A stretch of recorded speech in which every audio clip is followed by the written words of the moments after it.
ඒ සතුට වැඩිකල් තිබුණේ නැහැ.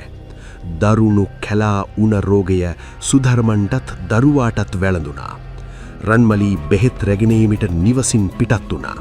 ඇය නැවත බෙහෙත් අරගෙන එනකොට දැක්කදී ඇගේ මුළු ලෝකයම කඩා වැටෙන්න හේතු වුණා.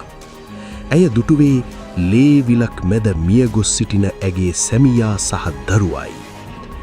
ඇය නැති අතරේ කුලප්පු වුණු ගෝනෙක් පැමිණ ඔවුන් දෙදෙනාව ඇන මරා දමා තිබුණා. දරාගත නොහැකි ශෝකයෙන් උමතු වුණු රන්මලී නමුණු කුල කන්දෙන් පහලට පැන සියදිවි නසාගත්තා.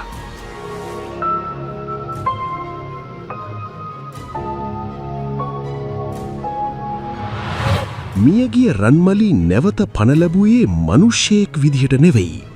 ඇය පෙර සිටි රන්මලී නොව සුදු සාරියක් පොරවාගෙන දරුවෙක් අතැතිව සිටින මෝහිනී නම් භයානක ආත්මයයි.